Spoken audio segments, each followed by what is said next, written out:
Welcome to Gyan Tripti higher education channel.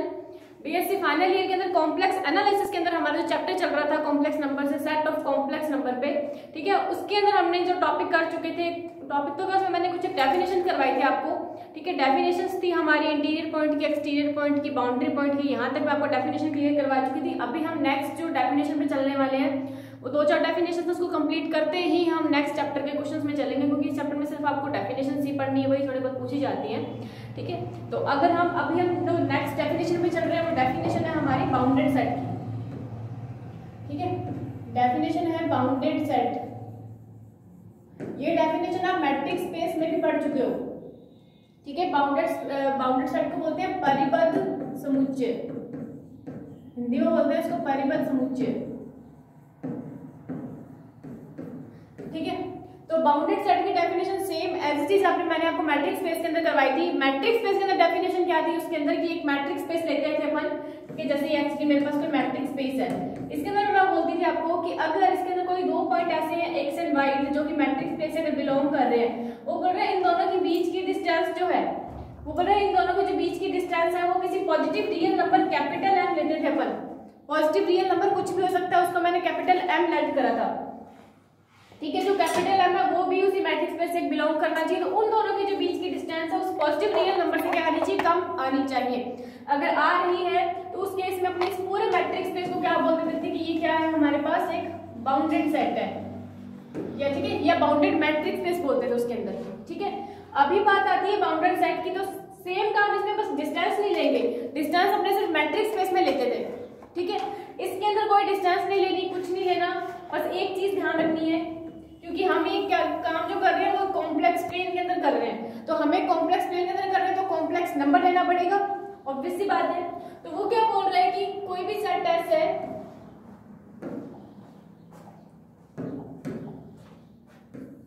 Set S is called a bounded set, called a bounded set if there exists a positive real number, there exists a positive real number, ठीक है, such that mod of z is less than 2k। Positive real number k ले लो, ठीक है। There exists a positive number real number k such that mod of z is less than 2k, ये condition है, ठीक है। अगर ये है mod of z का क्या होता है, जो मोड लगा हुआ है इसका मतलब वो z का क्या है, मॉड्यूलर पूर्णांक है, एम्पलीट्यूड है, ये हम जानते हैं, ठीक है। तो वो बोले कि अगर उसका mod of z है वो किसी पॉजिटिव रियल नंबर से अगर लेस देन में आता है तो अपन क्या बोल देते हैं, वो जिस सेट का वो एलिमेंट है, ये z जो है वो जिस सेट का, वैसे तो दोनों ही सेट एस के ही एलिमेंट है, वो बोल रहा है कि उसका मोड जो है वो किसी पॉजिटिव रियल नंबर जो कि उसी सेट से बिलोंग कर रहा है उसके लेस देन आता है, तो अपन उस सेट को क्या बोल देंगे कि वो क्या है, बाउंडेड सेट है। क्लियर? तो ये बाउंडेड सेट की डेफिनेशन बहुत इजी है, मैंने आपको तभी साथ के साथ मैट्रिक्स स्पेस की डेफिनेशंस भी रिवाइज करवाती जा रही हूँ ताकि आपको क्लियर हो जाए, आप रेक्टिफिकेशन में नहीं जाओ कि किस तरीके से ये डेफिनेशन बनाई जाती है। तो नेम से स्पष्ट हो जाना चाहिए कि हाँ, नेम से पता चलता है कि ये डेफिनेशन हमने अदर बुक्स में भी पढ़ चुके हैं। मैंने आपको ये डेफिनेशन एज इट इज करवाई थी, बस अभी जस्ट बताया मैंने कि वहां पर डिस्टेंस ली जाती है और यहाँ पर कॉम्प्लेक्स नंबर लिया जाता है, ठीक है। तो ये हमारी डेफिनेशन होगी बाउंडेड सेट की। अभी चलते हैं हम नेक्स्ट डेफिनेशन में, ठीक है। नेक्स्ट डेफिनेशन मोस्ट इंपॉर्टेंट है, क्या, connected and disconnected. Connected set and disconnected, तो ये दोनों डेफिनेशन बहुत इंपॉर्टेंट है, कई बार बहुत कंफ्यूज करती हैं ये, ठीक है। Connected set and disconnected set, आज हम उनके दोनों के बारे में डिस्कस करने वाले हैं। तो सबसे पहले आप क्या कर लो, कनेक्टेड के बारे में पढ़ लो, डिसकनेक्टेड के लिए अपन उसका अपोजिट कर देंगे। तो कनेक्टेड सेट क्या बोलता है, जैसे मैंने कोई सेट ले लिया, ठीक है, सेट एस है, उसके अंदर काफी सारे एलिमेंट मैंने ले लिए हैं, 1 2 और 3 मान लो, ये मैंने सारे एलिमेंट इसके अंदर ले लिए, ठीक है। इसको अगर मैं ड्रॉ करती हूँ, ठीक है, तो इसको अगर मैं ड्रॉ करती हूँ तो ये 1 है, ये 2 है और ये 3 है, इनको सेंटर मान के मैंने बना दिए नेबरहुड्स, ठीक है।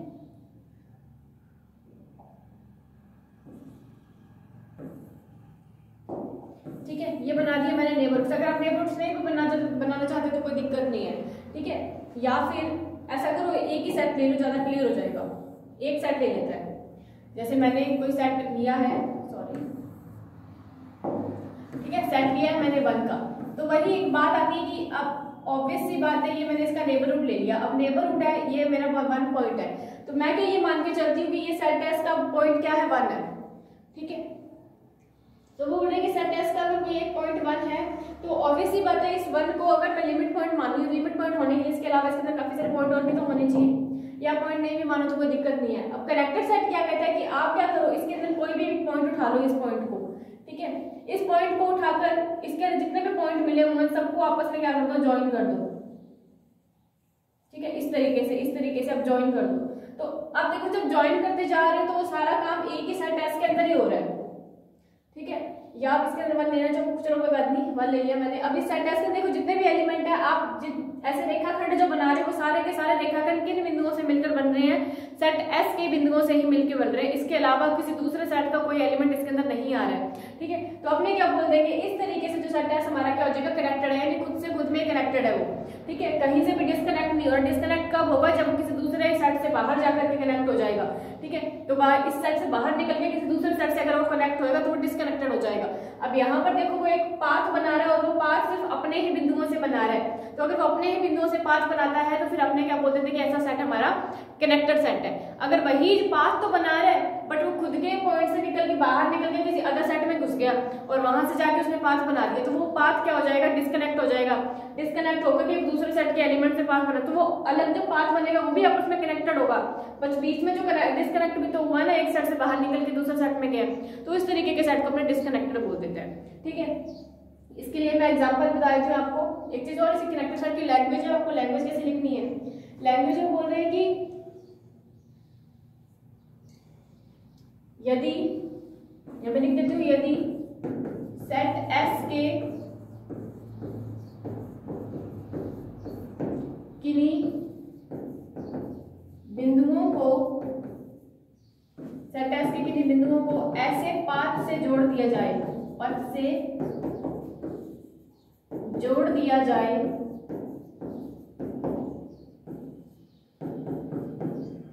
जिसके, यानी जिस पाथ के सभी बिंदु सेट एस में विद्यमान, सभी बिंदु एस में विद्यमान हो। बस ये चीज तो मैंने आपको बोली है कि अगर आप जो पाथ ड्रॉ कर रहे हो, रेखाखंड बना रहे हो, वो सारे के सारे सेट एस के बिंदुओं से ही मिलकर बनना चाहिए, उसके अलावा कोई भी बिंदु नहीं होना चाहिए। तो अतः जो सेट एस हमारा क्या हो जाएगा, क्या बोल देंगे अपन इसको, ये सेट क्या है हमारा, कनेक्टेड सेट है। तो इस तरीके के सेट को अपने क्या बोल देते हैं, कनेक्टेड सेट है। अभी हम बात करते हैं डिस्कनेक्ट की। तो डिस्कनेक्टेड सेट कौन सा हो जाएगा कि अभी जस्ट वैसे तो मैंने आपको बता दिया कि क्यों डिस्कनेक्टेड है, बाई चांस अगर लिखना भी चाहता है ऐसे कुछ कि ऐसा सेट है जो कनेक्टेड नहीं है, वो क्या हो जाएगा, डिस्कनेक्ट हो जाएगा। ऐसे लिख सकते हो कि ऐसा सेट जो कनेक्टेड नहीं है वो डिस्कनेक्ट हो जाएगा। या फिर अगर आपको और अच्छे से समझना है कि डिस्कनेक्ट होता क्या है, तो आपको बताती हूँ इसमें डिस्कनेक्ट कैसे करते हैं। डिस्कनेक्ट के लिए मैंने क्या ले लिया, 2 सेट ले लिए 1 और 2 करके, और इस तरीके से मैंने इसके नेबरहुड ड्रॉ कर लिए, ठीक है। तो ये इनके नेबरहुड ड्रॉ कर लिए मैंने, इसके अंदर पॉइंट लिए, तो इनका तो रेखाखंड आराम से बनते जा रहा है, बनते जा रहा है, बनते जा रहा है, देखो इस तरीके से। अभी देखो बनने के बाद मैंने क्या करा, इसको ना मैंने इस सेट में डाल दिया इस तरीके से। यहाँ कोई पॉइंट पड़ा था, मैंने इस सेट एस, ये ले लो सेट एस और ये ले लो एस डैश है, तो यहाँ से मैंने क्या कर दिया, इस पॉइंट को इससे ज्वाइन करवा दिया, दिख रहा होगा आपको, मैंने इसको इससे ज्वाइन करवा दिया, यानी बीच में सेट कहाँ से चला गया, देखो दूसरे सेट के अंदर एंट्री मार गया, और इधर देखो फिर इधर वाले पॉइंट से मिलकर फिर अपना, अब अगर अपने इधर की बात ना करें, सिर्फ इधर की बात करें, तो ये तो आपस में कनेक्टेड ही कराएगा एक तरीके से, बट बीच में तो डिस्कनेक्ट हो गया ना। देखो अपने इतनी सी बाउंड्री से वो निकल गया, क्रॉस कर गया, ये बाउंड्री थी 2 सेट्स की, तो इन दोनों बाउंड्रीज को ये जो पॉइंट है वो क्रॉस करके सेकंड सेट में घुस गया। अब देखो इसका मतलब ये बीच में क्या हो गया, डिस्कनेक्ट हो गया, ठीक है, इधर बीच में क्या हो गया, वो डिस्कनेक्ट हो गया। अब यहाँ से वो डिस्कनेक्ट होकर के वापस से कनेक्शन बना रहा है, तो ये तो अब वापस से कनेक्शन तो बना रहा है, तो अपन ऐसे थोड़ी बोल देंगे कि वो कनेक्शन तो बना ही रहा है तो वो कनेक्टेड हो जाएगा, नहीं। अगर वो बीच में से किसी भी एक पॉइंट पर अपनी बाउंड्री क्रॉस करके दूसरे सेट में जा रहा है, तो वो इतनी सी विड्थ होती है बीच में, ये तो मैंने बहुत क्लोज बना दिया, इतना क्लोज नहीं बनता, थोड़ी सी विड्थ होती है बीच में इस तरीके से। तो यहाँ से जब वो ऐसे घुसता है ना, तो ये इस विड्थ को ये क्या बोल देंगे, यहाँ पर जो सेट डिस्कनेक्ट होता है तो उसी को ही बोल देंगे कि इस तरीके के सेट हमारे क्या होते हैं, डिस्कनेक्टेड सेट कहलाते हैं। और ये दोनों के दोनों सेट एक ही सेट में होने चाहिए, दोनों का यूनियन होना चाहिए, कहने का मतलब है। ठीक है, तो अपने को क्वेश्चन में गिवन होता है कई बार तो कि ये सेट ऐसा करेंगे तो बताइए ये दोनों कनेक्टेड है या डिस्कनेक्टेड, तो आपको ड्रॉ करके भी पता कर सकते हो। ठीक है, ड्रॉ करेंगे तो वहां से पता चल जाएगा कि एलिमेंट है वो कैसे घुस सकता है। अगर वो एक ही सेट है तो सबसे पहले सिंपल सी बात ये है कि अगर एक ही सेट है फिर तो वो कनेक्टेड होगा ही, बाहर निकल ही नहीं सकता, पॉइंट भी होंगे तो बाहर कैसे निकल जाएगा। अगर दो सेट होते हैं तो वहां पर कंफ्यूजन होता है। और एक चीज और, जहां भी यूनियन गिवन होगा ना तो मैक्सिमम टाइम पे वहां पे सेट डिस्कनेक्टेड ही होता है। ठीक है, ये थोड़ा ध्यान रखना। ये अगर मैं यूनियन दे रखा है दो सेट्स का, ठीक है, तो दो सेट्स का यूनियन दे रखा है, अगर आप उसको ड्रॉ करना चाहोगे तो ऑब्वियस सी बात है यूनियन के अंदर एक पॉइंट जो है वो निकल के दूसरे सेट में घुसने की कोशिश करेगा। ठीक है, तो इस तरीके की सेट्स हमारे ज्यादातर डिस्कनेक्टेड सेट ही बोले जाते हैं। बीच में विड्थ होती है, थोड़ा मैंने क्लोज बना दिया था। ठीक है, थोड़ी सी विड्थ होती है, उसके अंदर अपने बोल देंगे कि ये पॉइंट वहां से क्रॉस करके दूसरे सेट में घुसा है, इसका मतलब यहाँ से बीच में डिस्कनेक्टेड होकर फिर उसने कनेक्शन किया है, तो ये गलत है। तो इसलिए इस तरीके के सेट को कनेक्टेड नहीं डिस्कनेक्टेड बोलते हैं। बाकी अगर आप लैंग्वेज में लिखना चाहो तो उसका अपोजिट भी लिख सकते हो कि अगर कोई भी सेट है वो कनेक्टेड नहीं है तो वो डिस्कनेक्टेड होता है। और बता मैंने दिया है कि डिस्कनेक्टेड किस तरीके से शो किया जाता है। ठीक है, तो ये हो गया कनेक्टेड डिस्कनेक्टेड। डेफिनेशन बहुत इंपॉर्टेंट है, पूछी जाती है इसकी। इस सेंटेंस के किसी दो को ऐसे पार्ट से अगर जोड़ दिया जाए, दो से अधिक भी जोड़ सकते हैं, जरूरी नहीं है सिर्फ दो ही पॉइंट है, तो ऐसे पार्ट से जोड़ दिया जाए जिसके सभी बिंदु उसी सेट में विद्यमान होने चाहिए, किसी अदर सेट का एलिमेंट नहीं होना चाहिए उस पाथ के अंदर, तो अपने सेट को कनेक्टेड बोलते हैं। तो ये हमारी डेफिनेशन थी कनेक्टेड एंड डिस्कनेक्टेड की। अभी नेक्स्ट हम चलते हैं इस पे कॉम्पैक्ट सेट पे। ठीक है, मेन डेफिनेशंस करवा रहे हैं, कुछ ज्यादा नहीं करना आपको इसके अंदर। ठीक है, नेक्स्ट डेफिनेशन है हमारी कॉम्पैक्ट सेट की। कॉम्पैक्ट सेट, ठीक है, इसको बोलते हैं सहज समुच्चय, हिंदी में बोलते हैं इसको सहज समुच्चय।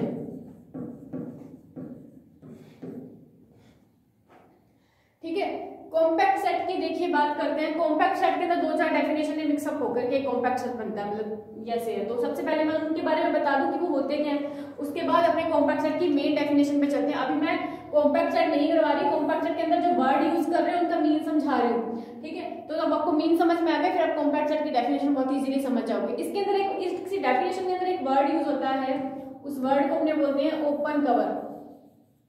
ओपन कवर, हिंदी में इसको बोलते हैं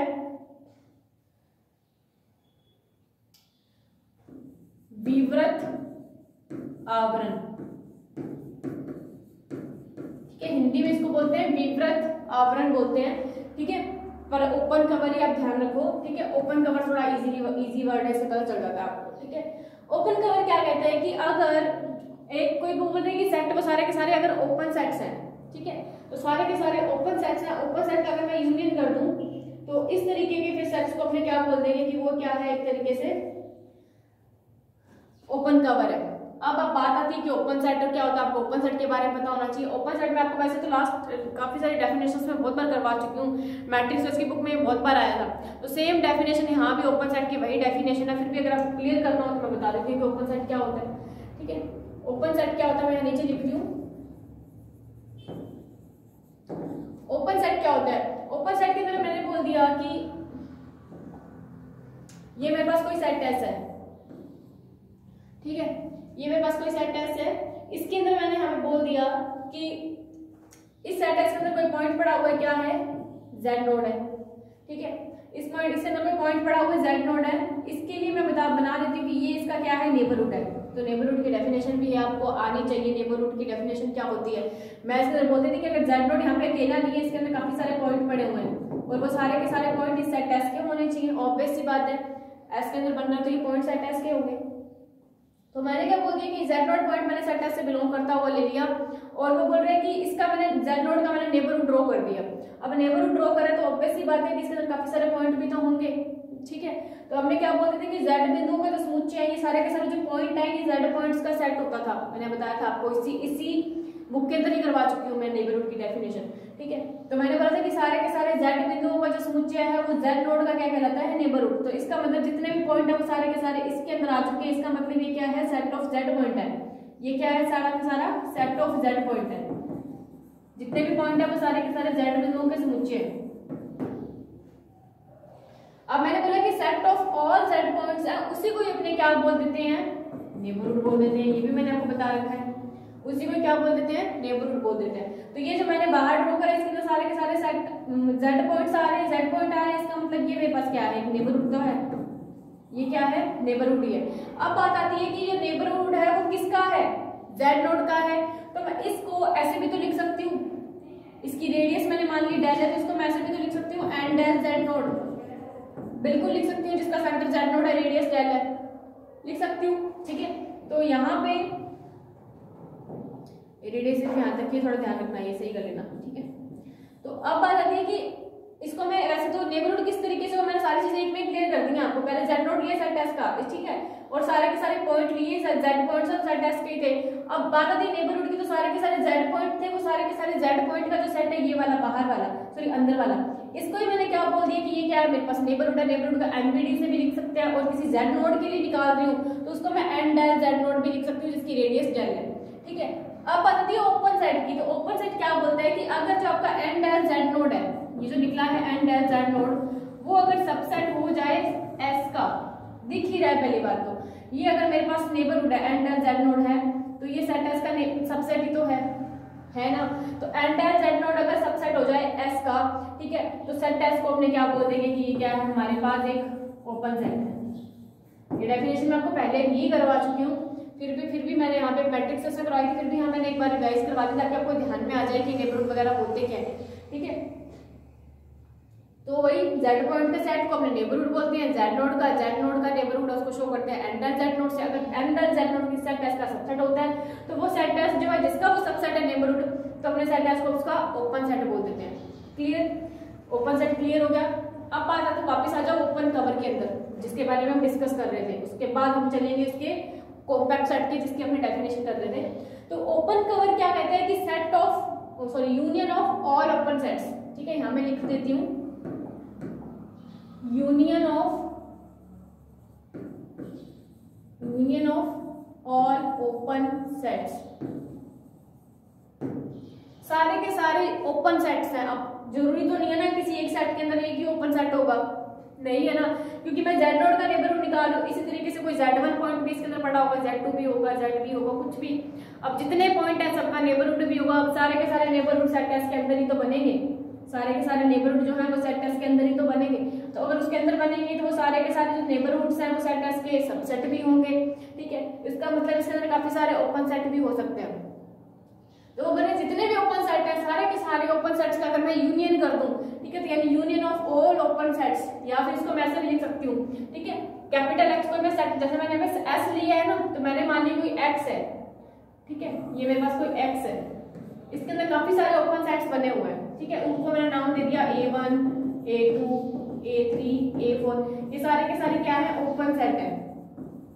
इनका अगर मैं यूनियन कर दूं आपस में सबका, ठीक है, इन सबका आपस में यूनियन कर दूं, A1 union A2 union AN तक चलेगा, या AN तक मान लो। ठीक है, तो union of all open sets, ठीक है, क्या A1 से लेकर AN तक जितने भी ओपन सेट पड़े हुए हैं इसके X के अंदर, X को एक सेट है, इसके अंदर काफी सारे ओपन सेट पड़े हुए हैं। देखो ये सारे A1 A2 A3 dash dash dash AN तक, ठीक है, सारे के सारे ओपन सेट। तो मैं इनको लिख सकती हूँ यूनियन ऑफ AN, बिल्कुल लिख सकते हैं। यूनियन ऑफ AN का मतलब है A1 union A2 union A3 union dash dash dash union AN, बिल्कुल लिख सकती हूँ। तो वो बोल रहे कि सारे के सारे ओपन सेट का जो यूनियन है इसको मैं सिंगल ऐसे भी लिख सकती हूँ, यूनियन ऑफ AN, बिल्कुल लिख सकती हूँ। तो वो बोल रहे कि सारे के सारे ओपन सेट का यूनियन ले लें अपन, तो बाहर वाला जो सेट हो जाएगा ना, अगर मैंने सबका यूनियन कर दी तो अंदर एक छोटा सा एक सेट बन जाएगा पूरा। आपको पता है कि सारे के सारे सेट का अगर मैं यूनियन कर दूंगी तो मेरे को एक सिंगल सेट मिलेगा। ठीक है, तो अब मेरे को एक सिंगल सेट मिल गया, मैंने अंदर से सारे के सारे ओपन सेट का मैंने यूनियन कर दिया तो मेरे को एक सिंगल सेट मिला। तो वो बोला कि वो सिंगल सेट जो है वो बाहर वाले सेट x के बराबर ही मिलेगा मुझे। तो मैं लिख सकती हूँ कि x is subset of union of AN, बिल्कुल लिख सकती हूँ कि set x is subset of union of AN, ऐसे भी लिख सकती हूँ, कोई चक्कर नहीं है इसके अंदर। ठीक है, तो अब देखो set of all open set, तो सारे के सारे A1 से AN तक सारे के सारे ओपन सेट आ गए, इनका मैंने यूनियन ले लिया, union of all open set, और वो सारे के सारे इसकी सेट x के अंदर है। तो मैं ये भी लिख सकती हूँ x is subset of union of AN is called open cover, is called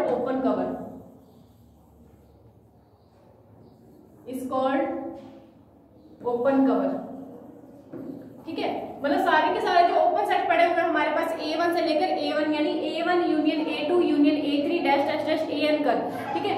AN तक जब आप चलोगे, A1 से AN तक यूनियन कर दोगे सारे के सारे ओपन सेट का, तो हमें एक सिंगल सेट मिलता है, ठीक है। वो जो सिंगल सेट होगा हमारा, वही हमारा क्या होगा, एक ओपन कवर होगा। तो मैंने यहाँ पे लिख दिया कि ये जो मान लो एक तरीके से एक सेट है, इसके अंदर मैंने सारे के सारे ओपन सेट्स का यूनियन करके रखा हुआ है, तो मैं इसी को ही क्या बोल दूंगी, ये मेरे पास एक ओपन कवर है। ये मैं ही बोल सकती हूँ, बिल्कुल बोल सकती हूँ कि सारे के सारे ओपन सेट का यूनियन करने के बाद जो सेट मिलता है वो हमारा ओपन कवर है, बात खत्म, ठीक है। तो ये ओपन कवर की डेफिनेशन हो गई। अब बात आती है इसके अंदर एक छोटा सा पॉइंट है, वो और यूज होता है कॉम्पैक्ट सेट की डेफिनेशन के अंदर। वो जो यूज होता है वो देखिए क्या है, वो होता है सब कवर। जिस तरीके से ओपन कवर होता है उसी तरीके से एक वर्ड यूज होता है इसके अंदर, सब कवर की बात आती है, ठीक है। सब कवर को हम बोल देते हैं इसके अंदर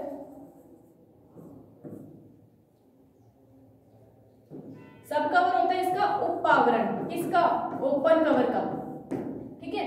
उसको बोलते हैं उप आवरण। सब कवर यानी विवृत आवरण, और उसका भी अगर सब कवर लिया जाए तो उसको बोलते हैं कि उसका उपावरण। अब सब कवर सॉरी ओपन कवर मैंने क्या बताया कि सारे के सारे ओपन सेट का अगर आप यूनियन करते हो तो एक सेट मिलता है आपको, तो एक सेट मिलता है वो आपका ओपन कवर है। अब बात आती है कि अगर जैसे अगर ये मेरे पास एक ओपन कवर है, ठीक है, इसके अंदर मैंने इसकी किन्हीं दो, जैसे मैंने A1 से लेकर AN तक सबको एक साथ ही यूनियन कर दिया। अगर मैं उनको अलग अलग यूनियन के फॉर्म में लिखूं कि A1 यूनियन A2, फिर मैंने नीचे लिख दिया कि A3 यूनियन A4, फिर मैंने A5 union A6 union A7 कर दिया, ऐसे करके तो छोटे छोटे यूनियंस में डिवाइड कर लियो, ठीक है। तो इनको अगर मैंने छोटे छोटे यूनियंस में डिवाइड करती तो इस तरीके से मेरे को सब कवर्स मिल जाएंगे। इसके एक ही ओपन कवर के काफी सारे सब कवर्स हो सकते हैं, ठीक है। तो किसी भी तरीके से मैं यूनियन कर सकती हूँ उनका। तो मैंने क्या कर दिया इसके अंदर कि ये क्या है, सब कवर है इनके, ठीक है। क्लियर कि जैसे सेट का सब सेट होता है ना, उसी तरीके से कवर का सब कवर होता है। तो मैंने क्या लिया, ये बाहर वाला ओपन कवर लिया, इसके अंदर मैंने छोटे छोटे पार्ट्स कर दिए। पार्ट्स कैसे किए मैंने, वहां तो मैंने A1 से AN तक सबका एक साथ यूनियन लेकर के एक ओपन कवर बनाया था, ठीक है। यहाँ पर मैं जैसे A1 से A1 A2 ले रही हूँ, A3 A4 तो दो दो तीन तीन करके मैंने छोटे छोटे यूनियंस बनाए और उनका मैंने सब कवर बना दिया, ठीक है। इसके और ओपन कवर के अंदर ही बनेगा, ऑब्वियस सी बात है। तो वो बोल रहे हैं कि इस तरीके से जो छोटे छोटे सब कवर्स जो भी इसके सबसेट्स बन रहे हैं उनको मैं क्या बोल देती हूँ कि वो ओपन कवर के क्या है, सब कवर्स है। क्लियर, ये सब कवर का मीन समझ में आया आपको, ठीक है। ये बाहर अगर ओपन कवर है तो अंदर इसका सब कवर होता है। अब बात आती है कॉम्पैक्ट सेट की। ये जो भी चीजें यूज आ रही है मैंने सारी की सारी क्लियर कर दी है आपको। कॉम्पैक्ट सेट की बात करते हैं, ठीक है, जो मैंने ऊपर ऊपर लिख के रखा हुआ है कॉम्पैक्ट सेट, जो मेन डेफिनेशन आपसे पूछी जाती है एग्जाम में, ठीक है। कॉम्पैक्ट सेट सहन समुच्चय। तो कॉम्पैक्ट सेट क्या बोलता है कि अगर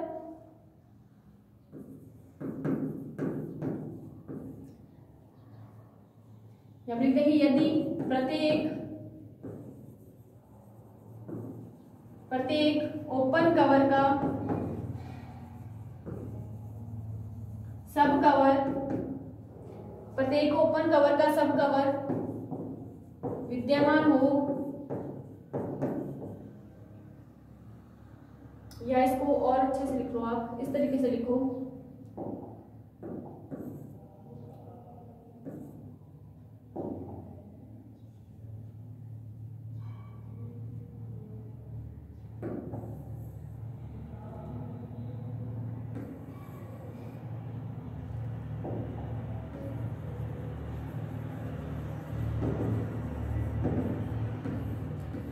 वो बोला कि यहाँ पे लिखते हैं कि यदि किसी सेट समुच्चय में या सेट में, यदि किसी सेट में प्रत्येक ओपन कवर का सब कवर विद्यमान हो तो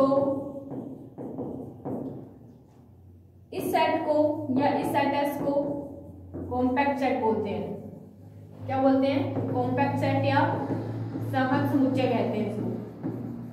क्लियर, ठीक है। अभी मैंने बोला था ना कि इसके अंदर ये वर्ड यूज आती है ओपन कवर एंड सब कवर, तो इतना मीन आपको पता होना चाहिए, तो मैं मीन आपको पहले बता चुकी हूँ, ठीक है। फिर डेफिनेशन, अगर आपको मीन पता है फिर आप डेफिनेशन बहुत इजीली कर जाते हो। वो बोल रहे कि अगर किसी सेट के अंदर प्रत्येक ओपन कवर का, जितने भी ओपन कवर्स बन रहे हैं सारे के सारे ओपन कवर्स का अगर सब कवर भी विद्यमान है तो इस तरीके का सेट हमारा, जिस सेट का वो ओपन कवर है तो इस तरीके के सेट को अपने क्या बोलते थे कि वो एक कॉम्पैक्ट सेट कहलाता है, ठीक है।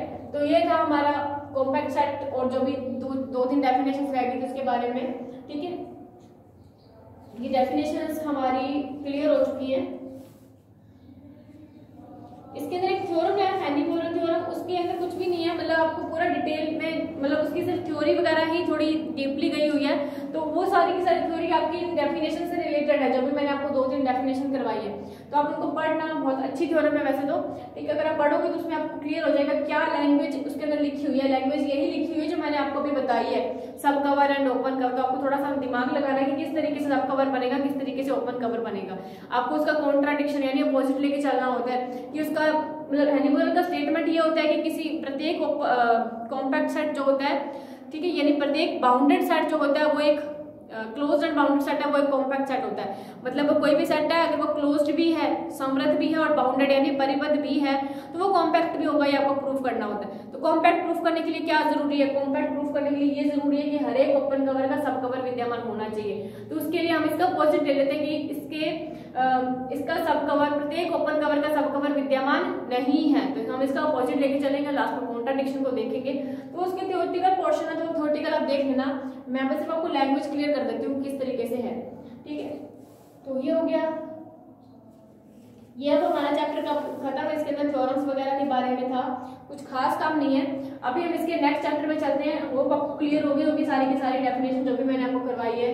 बाउंडेड सेट का मैंने आपको बता दिया, कोई भी सेट ऐसा वो बाउंडेड कब कहलाएगा अगर मोड में z is less than k होता है और k यहाँ पे पॉजिटिव रियल नंबर होता है, ठीक है, पॉजिटिव रियल नंबर होता है। अगर उससे लेस देन के अंदर है तो ऐसा सेट हमारा बाउंडेड सेट कहलाता है। फिर मैंने आपको डेफिनेशंस करवा दी हैं ये कनेक्टेड एंड डिसकनेक्टेड की, ये भी बहुत इंपॉर्टेंट डेफिनेशंस है। आपको लैंग्वेज भी एज इट इज देखनी है और ये जो चीजें हैं ये थोड़ी समझने की है, ठीक है। क्रिप्टोफिकेशन में नहीं जाना कनेक्टेड डिसकनेक्टेड के, ठीक है।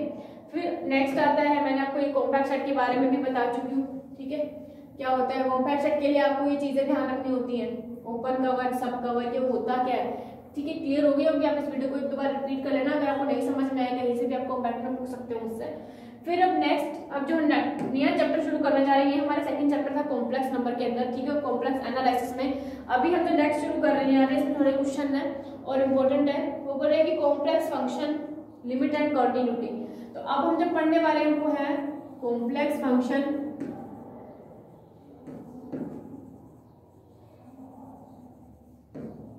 ठीक है, लिमिट एंड कंटिन्यूटी, सीमा एंड सततता पढ़नी है, ठीक है। कॉम्प्लेक्स फंक्शन देखो, सबसे पहले कॉम्प्लेक्स फंक्शन क्या होता है, फिर आप लिमिट कंटिन्यूटी, तो आपने बहुत पहले 12th में पढ़ चुके हो कि लिमिट कंटिन्यूटी के बारे में, वही सेम इसके अंदर करना है, ठीक है। पर कॉम्प्लेक्स फंक्शन क्या होता है, कॉम्प्लेक्स फंक्शन के बारे में हम पढ़ेंगे, ठीक है। तो कॉम्प्लेक्स फंक्शन से पहले आपको ये पता होना चाहिए कि कॉम्प्लेक्स नंबर क्या होता है, ठीक है। तो कॉम्प्लेक्स नंबर मैंने आपको बहुत पहले जब ये बुक शुरू करी तभी बताया था, कॉम्प्लेक्स नंबर हमारा z होता है, ठीक है, इसको लिखते हैं x प्लस आयोटा वाई से। तो इसी का जो फंक्शन है, इसी का जो फंक्शन है यानी f ऑफ z है, उसी को अपने क्या बोल देते हैं, वो हमारा क्या है, कॉम्प्लेक्स फंक्शन है। उसी को क्या बोल देते हैं, वो क्या है, कॉम्प्लेक्स फंक्शन है, ठीक है। और एक चीज, जो कॉम्प्लेक्स फंक्शन है इसको शो किससे करते हैं, w से लिखते हैं, और w बराबर क्या होते हैं, एफ जेड होगा, ऑब्वियस सी बात है, ठीक है, क्लियर हो गई। कॉम्प्लेक्स नंबर क्या होता है, z होता है x प्लस आयोटा वाई, ठीक है। तो x और y के अंदर कोई फंक्शन अगर हमें दे रखा है z का, ठीक है, यानी हमें दे दिया, जैसे मुझे गिवन है एफ जेड बराबर x square plus y square, ये करके दे रखा है। तो एफ जेड दे रखा है x square plus y square, यानी एफ जेड क्या है, एक्स और वाई का कोई फंक्शन है। अगर वो एक्स और वाई का कोई फंक्शन है, इसका मतलब क्या होगा कि ये क्या है, कॉम्प्लेक्स फंक्शन है। तो कॉम्प्लेक्स फंक्शन है तो एफ ऑफ जेड को w से भी शो करते हैं, मोस्ट इंपोर्टेंट है कि एफ जेड को w भी लिखते हैं, ठीक है, और एफ जेड तो लिखते हैं। अब एक चीज और क्या है कि आपको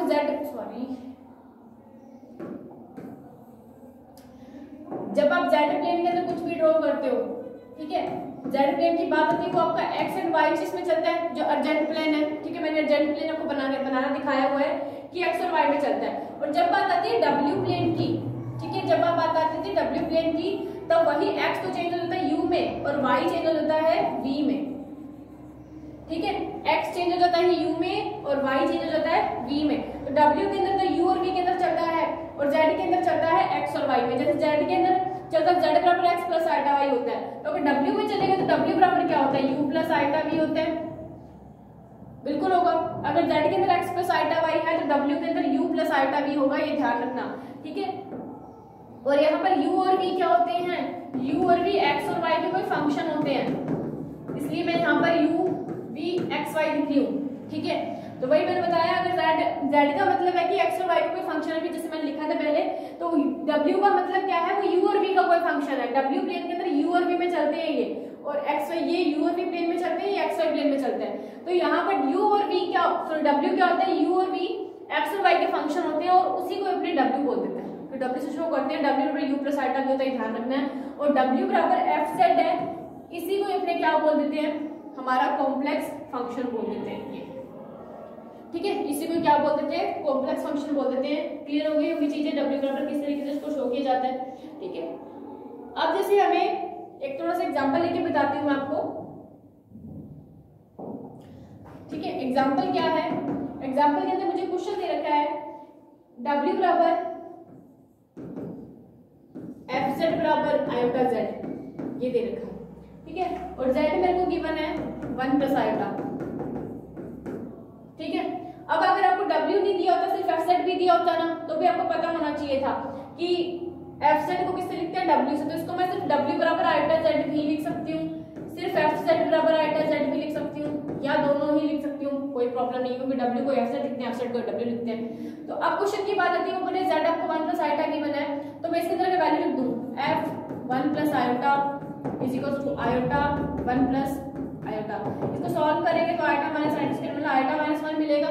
तो ये मेरे पास किसकी वैल्यू है, w की वैल्यू है, ये वैल्यू किसकी है मेरे पास, w की वैल्यू है।